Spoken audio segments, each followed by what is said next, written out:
Friends ரொம்ப நாளாக ஃப்ளிப்கார்ட்டில் எனக்கு இதை வாங்கி பார்த்துறணும்னு ஒரு ஆசையாக இருந்துச்சு. நான் வந்து இது ரொம்ப நாளாகவே இதை வாங்கலாம் அப்படின்னு நான் நினச்சிக்கிட்டு இருந்தேன். இது ஆனால் நான் வாங்கினதுக்கு பிறகு பார்த்தா நான் எதிர்பார்த்த அளவில் இருக்கலை, ரொம்பவே சின்னதாக இருந்துச்சு. அது என்னன்னு பார்த்தீங்கன்னா கண்ணனும் ராதையும் உள்ள ஒரு ஸ்டாச்சு மாதிரியானது தான் நான் நினச்சி வச்சுருந்தேன். ஆனால் இது வந்து ஸ்டாச்சுவில் சின்ன ஃபோட்டோ மாதிரி தான் இருந்துச்சு. கடைசியில் பார்த்தா இது கார் டேஷ்போர்டில் வைக்கிறது அப்படின்னு இருந்துச்சு.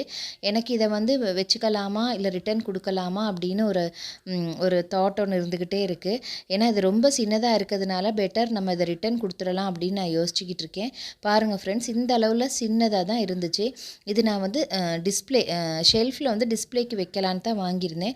ஆனால் இவ்வளவு சின்னதாக இருக்கும்போது இதை எப்படி டிஸ்பிளேக்கு வைக்கிறது அப்படின்னு சொல்லி நான் ரிட்டர்ன் போட்டுடலாம் அப்படின்னு யோசிச்சுக்கிட்டு இருக்கேன். ஃப்ரெண்ட்ஸ், இதில் நீங்கள் கமெண்ட் பாக்ஸில் கமெண்ட் பண்ணுங்கள் என்ன செய்யலான்னு. இவ்வளோ சின்னதாக இருக்கிறனால எனக்கு இது நமக்கு கார் டேஷ்போர்டில் வைக்கணும் அப்படிங்கிறதுனால வீட்டு ஷெல்ஃபில் வைக்கிறது சரி வராது அப்படின்னு ரிட்டர்ன் போடலான்னு இருக்கேன்.